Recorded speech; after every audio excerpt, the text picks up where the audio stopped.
a remarkable comeback.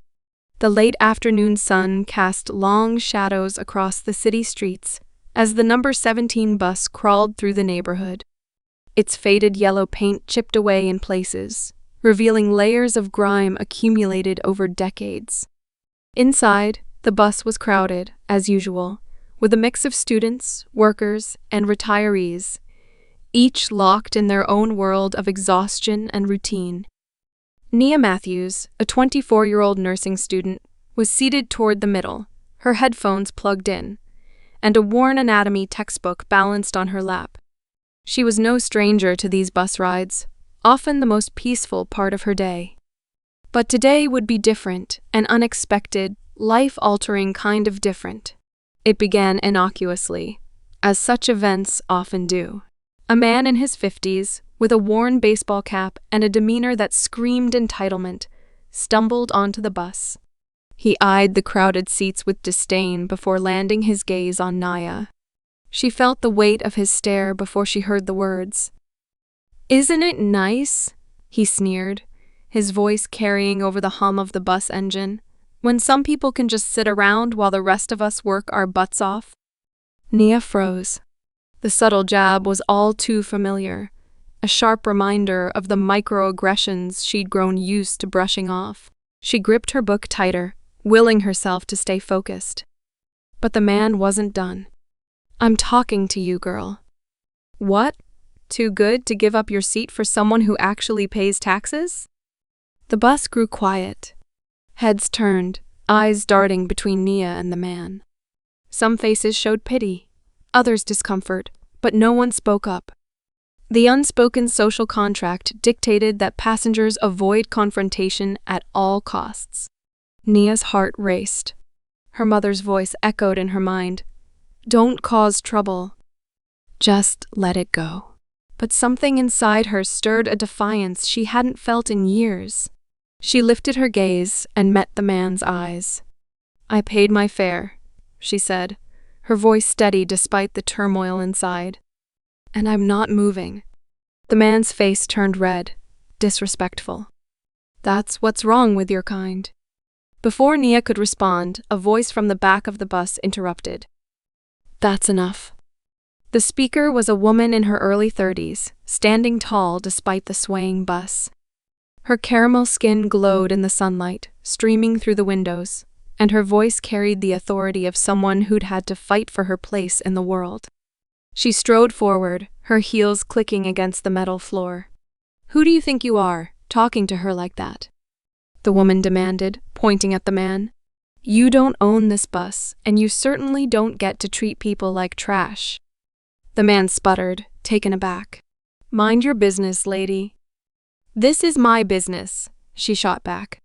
"Because when you attack one of us, you attack all of us." The woman's name was Adrienne Hall, a civil rights lawyer who had recently returned to her hometown after years of fighting systemic injustices in the city. Her intervention marked the beginning of a ripple effect, not just for Nia, but for everyone on that bus. After the man stormed off at the next stop, Adrienne sat beside Nia, offering a reassuring smile.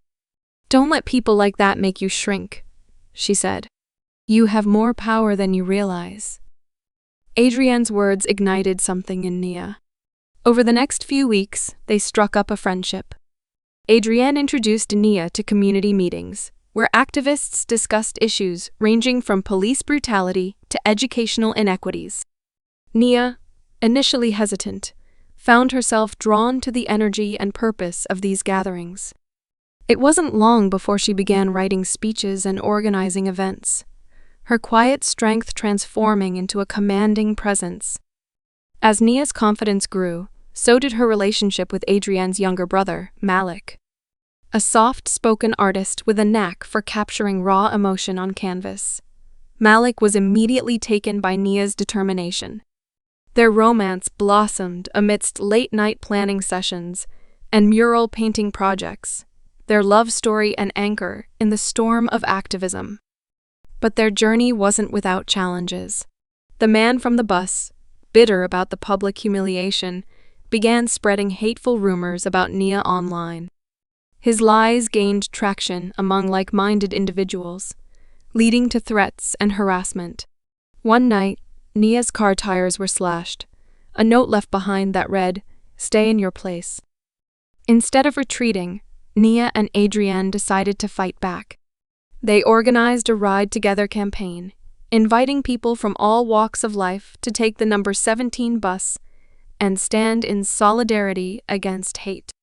The campaign gained national attention, with media outlets highlighting the story of a young woman who refused to be silenced.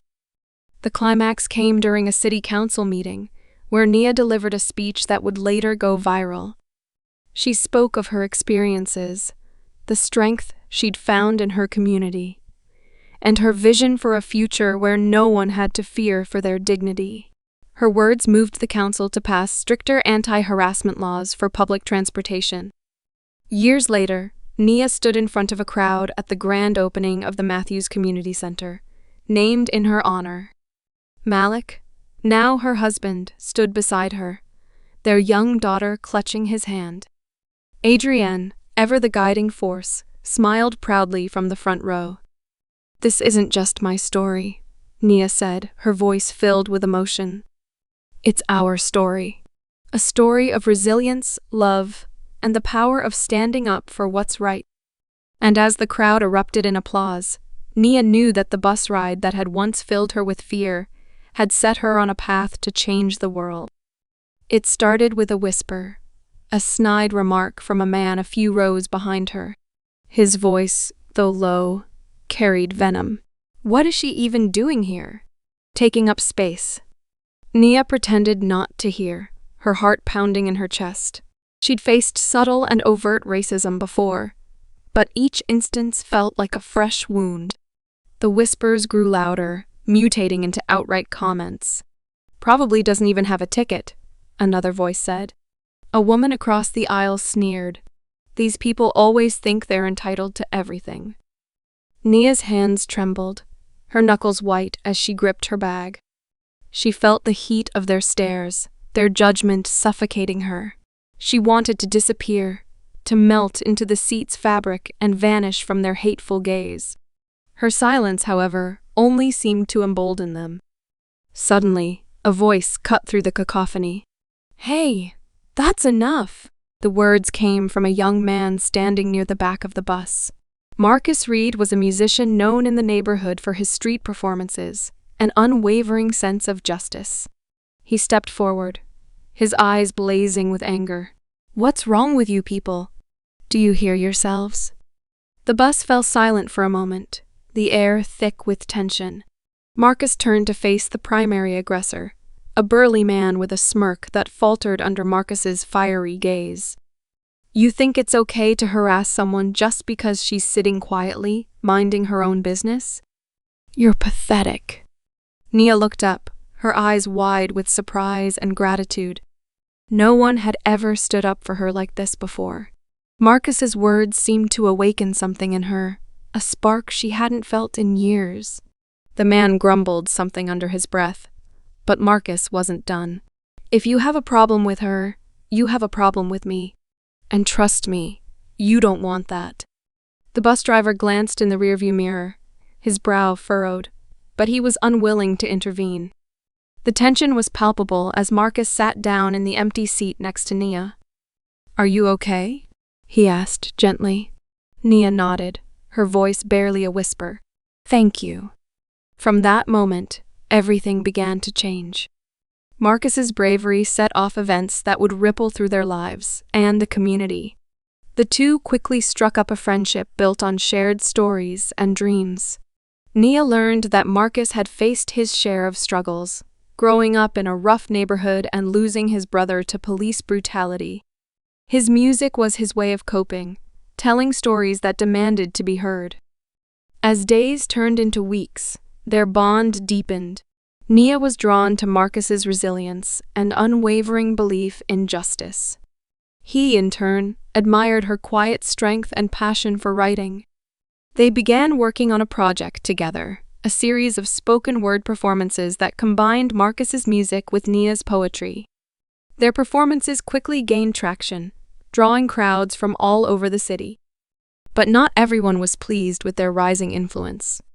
The same individuals who had harassed Nia on the bus began targeting her and Marcus, spreading lies and attempting to sabotage their shows.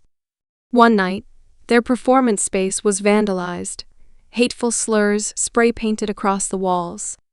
Nia was devastated, but Marcus refused to let them win. "We're not backing down," he said firmly. "They want us to be afraid, to be silent. But we're going to be louder than ever." Their determination paid off. The community rallied around them, offering support and resources to help them rebuild. Local media picked up their story, shining a spotlight on the racism and prejudice that still plagued their city. Nia and Marcus became symbols of resilience and hope, their love for each other blossoming amidst the chaos. As their fame grew, so did the threats. One night, Marcus was attacked by a group of men who left him battered and bruised. Nia stayed by his side in the hospital, her heart breaking at the sight of him. But even in his weakened state, Marcus refused to give up. "They can hurt me," he said, his voice hoarse but determined, "but they can't silence us." Nia's strength grew in the face of adversity. She took to the stage alone while Marcus recovered, her words cutting through the darkness like a blade. Her poetry spoke of pain, loss, love, and redemption. She became a force to be reckoned with, her voice inspiring countless others to stand up against injustice. When Marcus returned, they delivered their most powerful performance, yet a tribute to those who had been silenced, and a call to action for those who could still fight. The audience erupted in applause, their cheers echoing throughout the night. Their journey was far from over, but Nia and Marcus knew they were stronger together. Their love, born out of adversity, became a beacon of hope for their community. And as they stood hand in hand, facing an uncertain future, they knew one thing: they would never stop fighting for a world where everyone could live without fear, where love and justice would always prevail.